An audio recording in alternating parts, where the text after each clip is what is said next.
राहुरीचे माजी आमदार आणि माजी मंत्री प्राजक्त तनपुरे यांनी अखेर राष्ट्रवादी शरद पवार गटाला रामराम करत भाजपत जाण्याचा निर्णय घेतलाय आणि त्यांचा आज दुपारी 3 वाजता मुंबई येथे भाजप प्रवेश होईल। आता मी आहे त्यांच्या राहुरी येथील त्यांचं जे जनसंपर्क कार्यालय त्या ठिकाणी देखील आता जे जुने फोटोग्राफ्स असतील, जे जुने फलक होते ते काढून घेण्यात आलेले आहेत आणि नवीन पक्षप्रवेश झाल्यानंतर या ठिकाणी ज्या काही नवीन फोटोज येतील किंवा नवीन ज्या पक्षात ते जातील त्या पक्षाच्या संबंधित फोटो येणार आहेत। आता मी त्यांच्या जनसंपर्क कार्यालयात या ठिकाणी जर आपण पाहिलं तर या कार्यालयाच्या सुरुवातीलाच दोन्ही बाजूला वेगवेगळे फोटो लावण्यात आलेले आहेत, फोटो फ्रेम करून। मात्र त्यातील अनेक फोटो हे काढून टाकण्यात आलेले आहेत। त्याचं कारण आहे की राष्ट्रवादी शरद पवार गटात असताना त्या नेत्यांबरोबर असलेले फोटो आता या भिंतीवरून गायब झालेले आहेत आणि दुपारी 3 वाजता प्राजक्त तनपुरे हे प्रदेशाध्यक्ष रवींद्र चव्हाण यांच्या उपस्थितीत भाजपात प्रवेश करतील। अनेक कार्यकर्ते हे मुंबईकडे गेलेले आहेत, मात्र अनेक कार्यकर्ते त्यांच्या या कार्यालयात देखील आलेले आहेत। दुपारी त्यांचा प्रवेश झाल्यानंतर हे कार्यकर्ते या ठिकाणी जल्लोष देखील करतील। नेमक्या या कार्यकर्त्यांच्या भावना काय आपण त्यांना विचारणार आहोत। आज प्राजक्त दादा भाजपात जात आहेत, काय वाटतंय तुम्हाला? काही नाही, मतदारसंघाच्या आणि सर्वसामान्य जनतेच्या विकासासाठी आणि जर या मतदारसंघाचा इतक्या सुशिक्षित, संयमी आणि सुसंस्कृत नेतृत्वाला जर विकास करायचा असेल तर भारतीय जनता पार्टीच्या मध्ये जाऊन महाराष्ट्राचे मुख्यमंत्री देवेंद्र फडणवीस व हा चाललेला विकास या मतदारसंघासाठी खेचून आणणे हा एकमेव उद्देश आमचे नेते माजी मंत्री प्राजक्तदादा तनपुरे यांचा आहे। ज्यावेळेस राष्ट्रवादी फुटली त्यावेळेस देखील प्राजक्तदादांनी शरद पवारांची साथ सोडली नाही, मात्र आज अखेर त्यांना हा निर्णय घ्यावा लागलाय। कार्यकर्ता म्हणून तुम्हाला काय वाटतं? ज्यावेळेस शरदचंद्र पवार साहेबांचा पक्ष फुटला त्यात 2 गट तयार झाले, एक अजितदादाचा गट तयार झाला आणि एक शरद पवार साहेबांचा गट तयार झाला।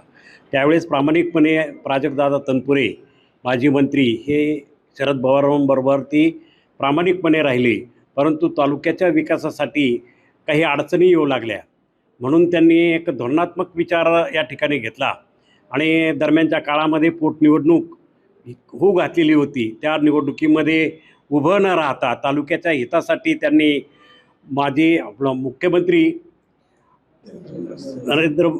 देवेंद्र फडणवीस यांच्या माध्यमातून त्यांनी त्या ठिकाणी फॉर्मवरती चर्चा केली आणि फॉर्म न भरण्याचा निर्णय त्या ठिकाणी घेतला। दरम्यानच्या याच्यामध्ये प्रदेशाध्यक्ष चंद्रकांत पाटील, रवींद्र चव्हाण आणि या जिल्ह्याचे पालकमंत्री राधाकृष्ण विखे पाटील यांनी भेट घेतली। त्याचबरोबर या सर्व गोष्टींचा त्या ठिकाणी चर्चा झाली आणि तालुक्याच्या हितासाठी जे काही त्यांनी मुद्दे मांडले त्या मुद्दे घेऊन त्यांनी आपली स्वतःची उमेदवारी त्या ठिकाणी थांबवली आणि चांगल्या प्रकारचा निर्णय तालुक्याच्या दृष्टिकोनातून त्यांनी घेतला आणि हा तालुक्यासाठी निश्चितच भूषणावा आहे। सर्व कार्यकर्ते अतिशय उत्साहामध्ये या ठिकाणी झालेले आहेत। तुम्ही देखील आता दादांचे कार्यकर्ते आहात, भाजपत आता दादा जात आहेत, मग भाजपचे जे आधी कार्यकर्ते आहेत, अजून एक आमदार आहेत, यांच्याशी आता तुमचं मन कसं मिळणार? नाही, ऍडजस्ट होईल, काय अडचण नाही। कारण श्रेयवादाची लढाई अनेक तालुक्यात दिसते, तर तुम्हाला काय वाटतंय?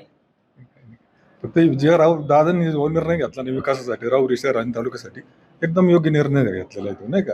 आणि जुने नवे कार्यकर्ते तर असं काही प्रॉब्लेम मला वाटत येईल म्हणून असं वाटत नाही, नाही का? तुम्ही देखील अनेक वर्षांपासून प्राजक्तदादांबरोबर काम करतायत, प्रसादराव तनपुरेंपासून तुम्ही यांच्याशी संबंधित आहात। आज भाजपात ते जात आहेत, एक विचारधाराच बदलणार आहे। तुमची देखील आता कार्यकर्त्यांची मनाची तयारी झाली? आमच्या सर्व कार्यकर्त्यांची दादांनी जो निर्णय घेतलेला आहे तसा दादा हाच आमचा पक्ष आहे आणि दादाबरोबर आम्ही सदैव आहोत।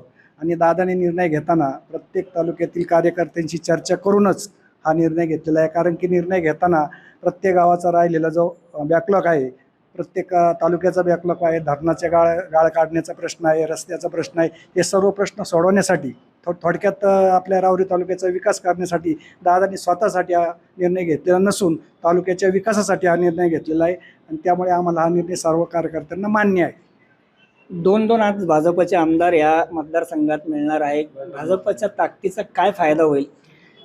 प्रथमतः मी सांगू इच्छितो की दादांसारखं संयमी आणि अभ्यासू नेतृत्व या सर्वच पक्षांना दादांची गरज होते, परंतु दादांनी संयम ठेवून आणि महत्त्वाची गोष्ट म्हणजे कर्डिले साहेबांच्या निधनानंतर त्यांनी एक सामंजस्याची भूमिका घेऊन माननीय मुख्यमंत्री साहेब यांच्या शब्दाला मान देऊन त्यांचा सन्मान करून आपली उमेदवारी थांबवली आणि अक्षय कर्डिलेंचा विजय झाला. या अक्षय कर्डिलेंच्या विजयामध्ये सुद्धा प्राजक्तदादांचा हा सिंहाचा वाटा आहे.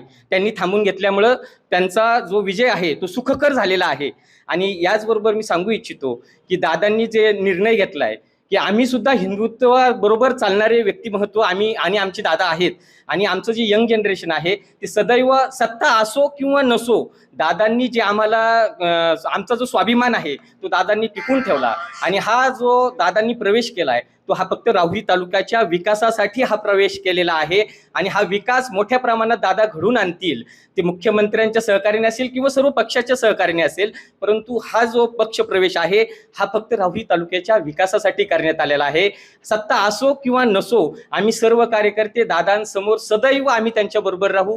जय हिंद, जय महाराष्ट्र. निश्चितच जर पाहिलं तर केवळ राहुरी मतदारसंघाचा विकास करण्यासाठी प्राजक्त तनपुरे यांनी हा निर्णय घेतल्याचं कार्यकर्त्यांचं म्हणणं आहे. त्यामुळे आज दुपारी त्यांचा प्रवेश झाल्यानंतर उद्या बहुतेक विधान परिषदेच्या उमेदवारीचा अर्ज देखील ते दाखल करतील.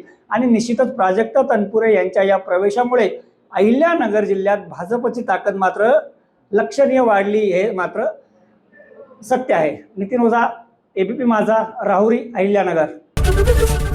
एबीपी माझा, उघडा डोळे बघा नीट.